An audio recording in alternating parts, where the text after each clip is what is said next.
Next on Worcester News tonight, Worcester has been added to the headquarter list for the Cannabis Control Commission. What this means for the city. Plus, the turf for Massachusetts Pirates is set and ready to go for the franchise's first game this weekend.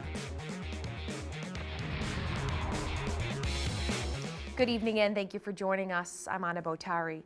The Massachusetts Cannabis Control Commission announces Tuesday they're looking to come to Worcester. The city was one of nearly a dozen potential landing spots for a new headquarters, and the search is now on for office space. Our Cam Jandro joins us now live with the details. Cam? Anna, the commission was created back in September, and since then, they've been working out of spare cubicles in downtown Boston. I caught up with the Worcester Regional Chamber of Commerce today, and they say this is a really good get for the city. The newly created Massachusetts Cannabis Control Commission has selected Worcester as the home for its new headquarters. President of the Worcester Regional Chamber of Commerce, Tim Murray, says it makes financial sense. There's a lot of money to be saved if state agencies, most of which do not have to be in downtown Boston to do their role. There'd be a lot of money to be saved if they were to look at places like Worcester. The commission manages the state's legal marijuana industry and has had an office in Boston since its creation in 2017. Worcester's location on the map was one of the key factors as to why it was picked over nearly a dozen other options. Centrally located, accessible, really to all parts of the state within a short period of time, and much more convenient than driving into downtown Boston, I think, for people as well. The agency is looking for roughly 13,000 square feet of office space with nearby public transportation. The CCC currently has 13 people on staff.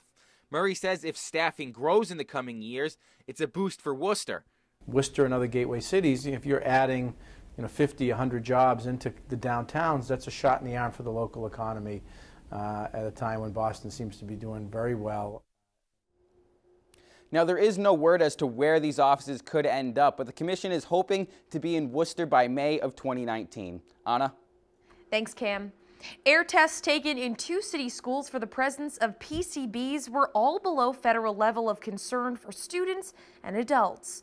The chemicals, which have been linked to health concerns, while air levels were within limits set by the Environmental Protection Agency. According to members of the Educational Association of Worcester, high levels of PCB came back after bulk testing caulking and sealant around windows and doors at Burncoat and Doherty Memorial High Schools. The EAW says the Worcester Public Schools have agreed to monitor the buildings on a quarterly basis. They want the EPA involved to ensure it's happening. So it's safe to occupy the building. What we want them to do is to maintain the building, keep it clean, and to continue to test. And they seem willing to do that, but we want the building kept clean. We want it well ventilated. We want the EPA involved to supervise the operation. The city and the EAW plan to meet monthly so both parties can monitor the situation and discuss any issues being had if they come up. Asbestos removal crews at Our Lady of Mount Carmel Church this afternoon. In an email to the Mount Carmel Preservation Society, Monsignor Stephen Pedoni says all asbestos must be removed from the church before it's either saved or demolished. Asbestos was found in the window caulking and around the boiler. Pedoni says it must be removed because of environmental matters, but parishioners are worried this means the church may be one step closer to being demolished. I was baptized here, I got married here. I feel they're not supposed to be touching anything until we've exhausted all our avenues to preserve this building. In the meantime, the Preservation Society has 2 appeals filed which they hope will protect the church. A West Brookfield woman is facing several charges tonight after prosecutors say she crashed into another car, killing the 78-year-old man inside. Cindy Bliss was arraigned today on charges including motor vehicle homicide while driving intoxicated and reckless driving. Our Rosalind Flaherty was at today's arraignment and has the story. 54-year-old Cindy Bliss appears in East Brookfield District Court. She faces charges including motor vehicle homicide and operating under the influence.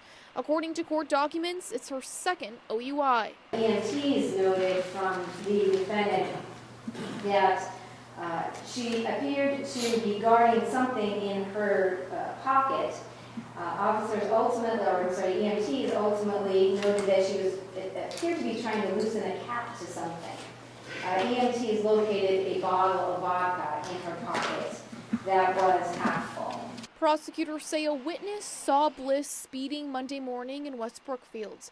They say Bliss crossed over the double yellow lines, sideswiping a car before crashing into another car stopped at a stop sign. The driver, 78-year-old Alexander Cordy, died from his injuries.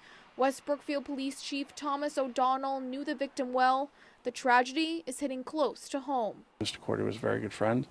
I've known him for a long time. He's a pillar of the community and a very hard worker through the Sacred Heart Church and the Knights of Columbus there. It's going to leave a big hole in the community. Meanwhile, Bliss's husband says his wife has a history of seizures and has never seen her speed or drive erratically. She wasn't drinking when she left the house, and she just came from a job in Spencer. An emotional Kenneth Bliss says he feels terrible for the victim's family. Apologize to the gentleman's family that got killed. I'm so sorry for them. Rosalind Flaherty, Worcester News Tonight. A counterterrorism expert speaking at Nichols College today about cyber threats and how technology has increased the reach of some terrorists. Our Brittany Schaefer has the story. This world that we find ourselves in is a challenge to us as a nation. The former director of the U.S. Defense Intelligence Agency says advancements in technology has led to constant security threats. Because all of us love technology and what it does for us, but there are also some vulnerabilities and pitfalls that go along with that. And so we have to figure out where the sweet spot is in terms of how much vulnerability we're willing to accept, not only as a person to ourselves, but to ourselves as a nation. Lieutenant General Ron Burgess retired as director of the DIA in 2012. He says in his 38-year military career, acts of terror have changed and can now reach directly into homes. Burgess says half of Americans have had some of their personal information exposed, and he was one of them. I had nothing to do with it. I was part of the OPM hack, as we call it, where some of my information went me and 24 million Americans. Burgess spoke to dozens at Nichols College Tuesday. The school has the nation's first graduate program in counterterrorism, which focuses on violent extremism. We have to be able to figure out where individuals are actually attacking the United States, and unfortunately, the United States is one of those individuals out there that people are looking for as an enemy. Burgess says security cyber attacks happen every day and Americans can never be too safe. We're hearing about it so much that it's just becoming normal. You've got to be very careful about what you do expose, who you give those passwords to, and how you let them be used. Burgess says a few tips to better your online security is to have a different password for each account and to change your password often. And Anna, he says the most popular passwords are 123456 and the word password, so avoid those. Thanks, Brittany. An override in 2 central Massachusetts towns is approved, allowing them to invest in the regional school district. The town of Dudley reporting the override passed by almost 200 votes in Dudley and by almost 500 votes in Charlton. Selectmen in both towns have backed a measure to increase property taxes.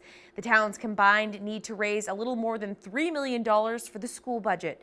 The average property tax bill in both Charlton and Dudley will be increasing. In an effort to raise awareness about visual impairment and blindness, community leaders joined a walk and talk.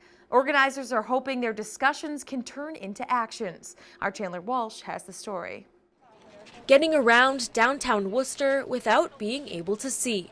A group of community leaders learned tasks like crossing the street and getting on a bus can be a real challenge for the visually impaired. I was very anxious. Those folks that are taking those right turns on red, if you're not sighted and you're walking even with the blinker and everything, folks don't even pay attention. Liz Miska became legally blind as an adult. She organized the walk, equipping leaders with a sighted guide, white cane, and blindfold to show them where there are problems for the visually impaired. Miska says they include inaccurate crosswalk indicators, as well as hydrants and poles in the middle of sidewalks. There's a lot of talk of, well, we designed this for you, or why don't we see any of you on the street? And there are reasons for that. Mary Beth Fisher is a visually impaired Worcester resident. She tries to avoid taking the bus or crossing the street and says crosswalk audio cues aren't always loud enough and differ intersection to intersection. Absolutely, the street crossing is just the worst. I will pay somebody to turn the corner to get me on the right side of the street. At-large Councillor Kate Toomey says her blindfolded walk was eye-opening. Being aware and also trying to find different ways to help is certainly going to be at the top of my mind. Miska hopes the walk sparks change so the visually impaired can enjoy all the city has to offer. I want the word inclusion. I want more people to be part of the circle. Chandler Walsh, Worcester News Tonight. Girls Inc. holds its annual Girls Celebration tonight. The event recognizes girls for their successes of the past year. This year, 6 awards were given to girls and community members who exemplify Girls Inc.'s mission of inspiring all girls to be strong, smart, and bold.